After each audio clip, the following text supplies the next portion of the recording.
Hello everyone, मैं हूं छवि और आज है अपनी 20 डे सीरीज़ का 8वां दिन। मैम ने 2-3 दिन से कोई भी एडिटोरियल की क्लास नहीं करवाई थी, इसीलिए मैंने सबसे पहले एडिटोरियल नहीं किया और सेक्शनल के टेस्ट लगाए रीजनिंग और क्वांट के। क्वांट में मेरे 10 के आसपास नंबर आए थे। मैंने पहले ही क्वेश्चन 14 अटैम्प्ट किए थे, उसमें भी मेरा एक गलत हो गया था। फिर क्वांट मॉक देने के बाद फिर मैंने इसको एनालाइज़ किया। उसके बाद 4-5 मिनट का ब्रेक लेके वापस से रीजनिंग का मॉक लगाया, जिसमें मेरे नंबर आए थे 23। इसमें तो फिर भी ठीक ठाक आ गए थे। फिर इसको एनालाइज़ करके मैं खेत में चली गई थी। खेत से आने के बाद वापस मैं पढ़ने बैठ गई थी। उसमें मैंने करी करंट अफेयर्स की क्लास। करंट अफेयर्स में बहुत ज़्यादा कन्फ्यूज़न में हूँ कि मैं कौन से टीचर से क्लास करूँ। मैंने 2 क्लास करके देखी थी और दोनों ही टीचर मुझे ठीक लगे। फिर अगर आप में से कोई इनसे पढ़ रहा हो तो मुझे प्लीज़ सजेस्ट करना कि कौन से टीचर बेस्ट रहेंगे हिंदी मीडियम के लिए। PDF कोर्स तो मैंने ख़रीद रखा है। PDF के लिए तो या तो मैं कपिल सर की जो PDF मैंने ख़रीद रखी है उससे, या फिर स्मार्ट कीड़ा से करूँगी और उसके नोट्स डेली बनाऊँगी। और जो 4-5 महीने के आते हैं तो मैंने 1 अगस्त से स्टार्ट किया है करना, तो उसके तो मैं नोट्स बना लूँगी और पिछले महीने के जो रहेंगे उसके जो PDF से प्रिंट आउट निकलवा लूँगी। ये करंट अफेयर्स की क्लास करने के बाद वापस से मैंने थोड़ी देर का ब्रेक लिया था। फिर ब्रेक लेने के बाद मैं पढ़ने बैठ गई थी। क्वांट में मैंने सबसे पहले प्री की PDF सॉल्व करी, जिसमें 45 क्वेश्चन थे और उसको करने में मुझे काफ़ी टाइम लगा था, 53 मिनट लग गई थी। इसमें 2-3 क्वेश्चन मेरे अर्थमेटिक के नहीं आए थे, तो पहले तो मैंने 2-3 अटैम्प्ट में करके देखा, फिर तब नहीं बने तो फिर उसके सॉल्यूशन देख के मैंने सॉल्व किया था। पर इसमें एक भी क्वेश्चन फिर छोड़ा नहीं था।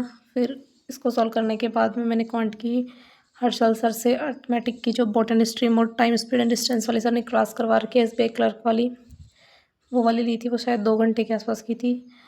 उसको करने के बाद मैंने थोड़ी देर का ब्रेक लिया था। उसके बाद मैंने रीजनिंग करी थी। रीजनिंग में मैंने प्री की PDF सॉल्व करी थी, जिसमें केवल 30 ही क्वेश्चन थे। उनको करने में मुझे 23 मिनट लगे थे। उसमें मैंने ब्लड रिलेशन वाला क्वेश्चन छोड़ दिया था और वर्ड फॉर्मेशन वाला तो मैं कभी करती ही नहीं हूँ। ब्लड रिलेशन को फिर टाइमर बंद करने के बाद मैं सॉल्व किया था, जिसमें मुझे 2-3 अटैम्प्ट करने के बाद में वो जाके मुझसे सॉल्व हो पाया था। ये सॉल्व करके फिर खाना खा के वापस मैं पढ़ने बैठ गई थी, जिसमें मैंने करी थी मीन्स की एक पज़ल। उसको करने में मुझे 30 मिनट के आसपास लग गए थे। फिर पज़ल को सॉल्व करके मैंने इंग्लिश की PDF सॉल्व करी थी। फिर उस PDF में जो भी वोकैब वगैरह आई जो मुझे नहीं आई थी, फिर उसको मैंने नोट ऑन किया और फिर उसको वापस रिवाइज़ किया था। उसके बाद से मैंने थोड़ा ब्रेक लिया था, मुझे नींद आने लग गई थी। फिर मैंने कॉफ़ी वगैरह पी के फिर वापस से मैं पढ़ने बैठ गई थी।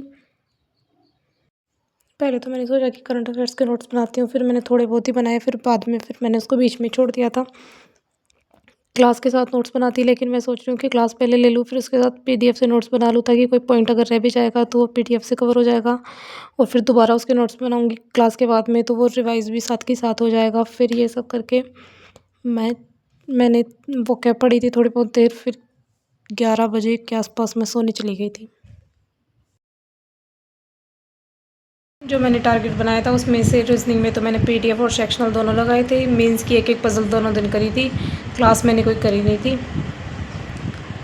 इंग्लिश में मैम ने एडिटोरियल भी नहीं करवाया इन दिनों, तो एडिटोरियल भी मैंने नहीं करा था। ग्रामर मैंने करी थी।